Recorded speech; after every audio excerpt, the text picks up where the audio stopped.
Histórico, Marruecos venció 1-0 a Portugal y se convierte en la primera selección africana en clasificar a la semifinal de un Mundial de Fútbol, un deporte dominado por Europa y Sudamérica. Su rival saldrá del duelo entre Inglaterra y Francia. La nueva presidenta de Perú, Dina Boluarte, anunció que espera que este sábado juramente el nuevo gabinete del país, así como el nuevo premier. Aseguró además que visitará Castillo una vez ratificado el gabinete. Esto en medio de las protestas que piden nuevas elecciones.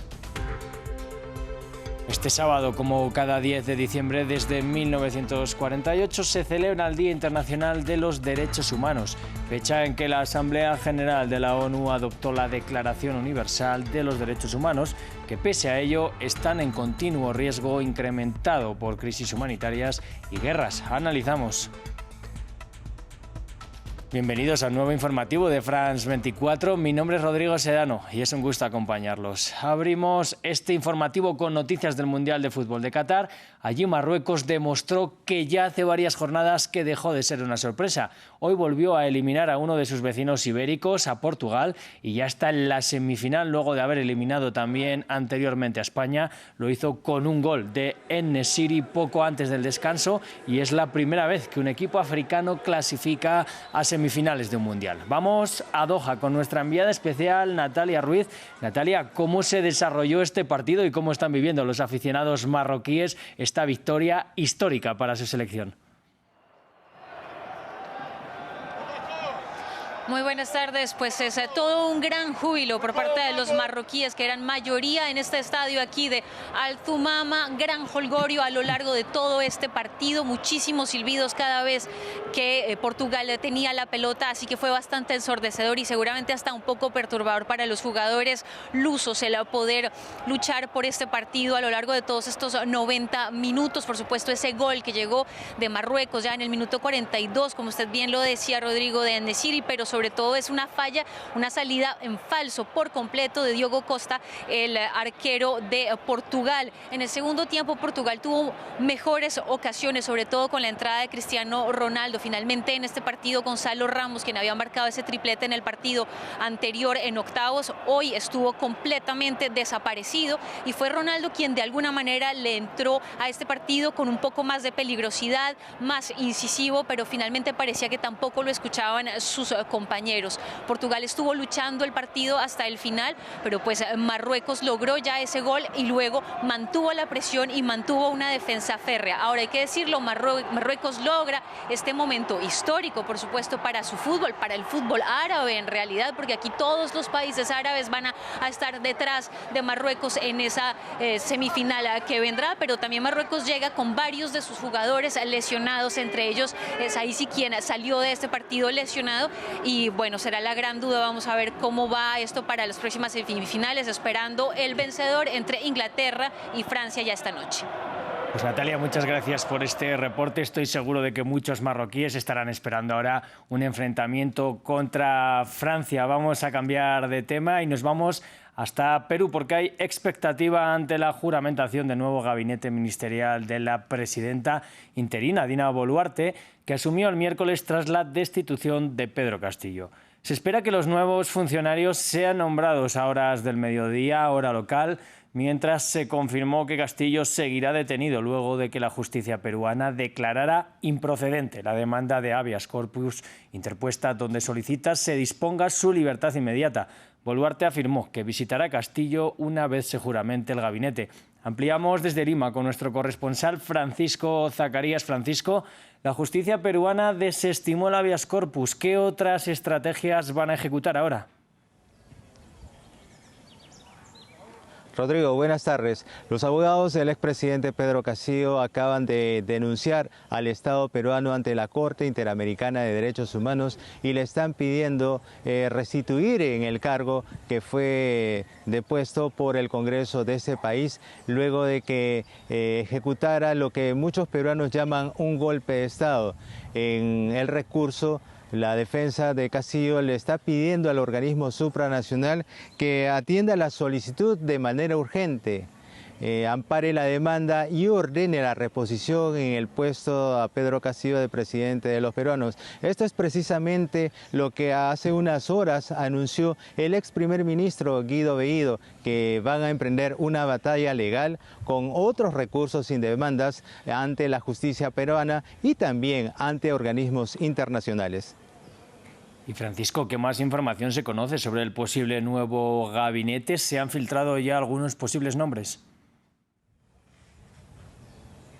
Bueno, todo está listo en el Palacio de Gobierno para la juramentación de los nuevos ministros. Han ingresado algunos personajes de la política peruana y de las esferas del poder de los años anteriores. Y lo que hemos podido conocer hasta el momento, que los más voceados para ejercer el cargo de primer ministro serían el abogado Alberto Tárana, quien ha sido ministro de Ollanta Humala, del expresidente Ollanta Humala, y también figura como defensor en temas legales del exmandatario.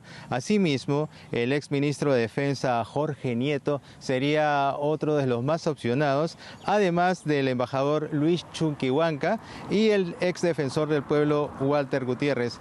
Acá lo que se está pidiendo en estos momentos es que Dina Boluarte cumpla con el ofrecimiento que ella dijo durante su juramentación de tener un gabinete de ancha base. Diversos sectores del país le están pidiendo a la presidenta Dina Boluarte que los nombrados ministros y el primer ministro no sean personas ligadas a algunos expresidentes o administraciones anteriores, y que sea gente nueva que genere confianza en esta nueva administración y sobre todo traiga la paz. Perú está viviendo en estos momentos un clima de desestabilización producto de las protestas sociales que se han desarrollado en diferentes regiones del país. Han habido muchos detenidos por parte de la policía, y precisamente la presidenta Dina Boluarte ha señalado que si bien ha habido detenidos, a todos ellos se les va a garantizar el respeto de los derechos humanos.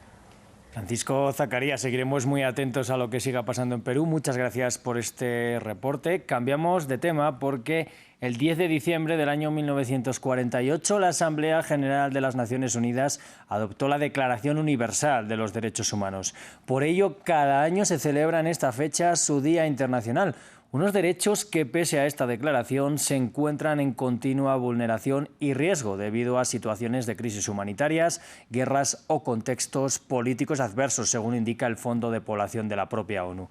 Para ahondar en esta problemática, hablamos con Jimena Reyes, directora de la Oficina de Américas en la Federación Internacional de Derechos Humanos. Jimena Reyes, bienvenida a France 24. Si hablamos de vulneración de los derechos humanos por la guerra, hay que hablar desde luego este año de la guerra en Ucrania. ¿Ha provocado esta guerra un mayor deterioro durante este año y qué otros conflictos no tan mediáticos preocupan en la actualidad? Sí, efectivamente, la guerra en Ucrania es una situación sumamente preocupante y dramática para los millones de ucranianos que han tenido que salir, pero también para toda la región. Es la primera vez en mucho tiempo que una potencia como Rusia ataca, agrede, invade de forma tan violenta un país, y eso ha causado una gran destabilización en la región.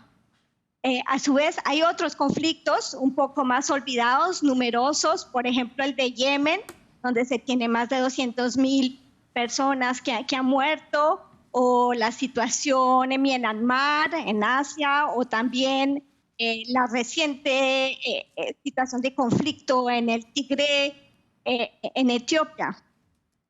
Volviendo la mirada a la región latinoamericana, preocupa la situación política en varios países como El Salvador o Nicaragua. ¿Cómo ha evolucionado la situación en la región en estos últimos años? Sí, hay un fenómeno muy preocupante de deterioro de la democracia, y en particular, por ejemplo, en el caso de Nicaragua, donde se entró a una dictadura con una violencia represiva absolutamente inaceptable. Hay más de 300 personas que han sido asesinadas, ejecutadas extrajudicialmente. En este momento hay 221 presos políticos, y sigue el régimen de Ortega Murillo deteniendo a personas porque son de la oposición, porque eran periodistas, e inclusive ahora están deteniendo a los familiares porque no encuentran a esas personas. Y un cierre del espacio cívico. Han cerrado cerca de 10.000 organizaciones no gubernamentales.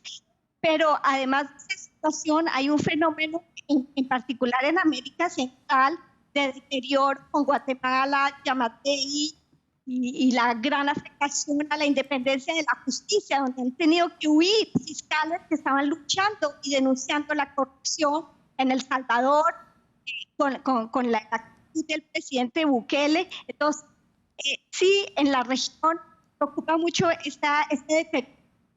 Ahora hay que decir que también hay algunas situaciones de esperanza, ¿no? Jimena Reyes, muchas gracias por atendernos este sábado aquí en France 24. Muchas gracias. Gracias de nuevo y cambiamos de tema porque hoy fueron entregados los premios Nobel y este año se trata de una gala particular dado que reunió a los galardonados desde el año 2020 que no pudieron acudir a recoger su premio en persona a causa de la pandemia de COVID-19. El Nobel de la Paz 2022 se entregó a 3 ganadores en Oslo este sábado. Oleksandra Matvichuk, del Centro para las Libertades Civiles con sede en Kiev, Jan Rachinsky, de la organización rusa de derechos humanos Memorial, y Natalia Pinchuk, que lo recibió en nombre de su esposo, el bielorruso Ales Baliatsky, de la ONG Centro Viasna. Los actos de otros Nobel, como los de Medicina, Física, Química, Literatura y Economía, se celebraron en Estocolmo.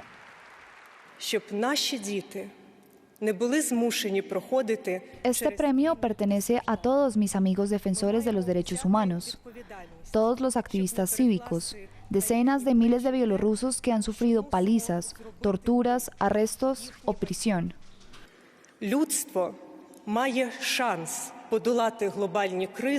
Este premio pertenece a millones de ciudadanos bielorrusos que se levantaron y tomaron medidas en las calles y en Internet para defender sus derechos civiles. Esto es reflejo de la situación dramática y la lucha por los derechos humanos en el país.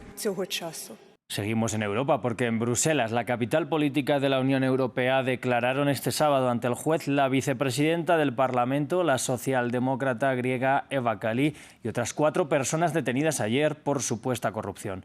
La policía judicial belga las acusa de haber recibido supuestamente cuantiosas sumas de dinero y regalos por parte de Qatar con el fin de influenciar en las decisiones económicas y políticas del Parlamento Europeo a favor del país del Golfo. Además de estas detenciones, la policía confiscó material móvil e informático y unos 600.000 euros en efectivo. Y cerramos este informativo con la misma noticia con la que la abríamos, la victoria histórica de Marruecos sobre Portugal, que le deja como primer país africano en clasificar a las semifinales de una Copa Mundial de la FIFA de fútbol. Vamos a ver imágenes de las celebraciones de los aficionados marroquíes. Con estas imágenes nos despedimos. Les invito a que sigan conectados a France 24 y France24.com.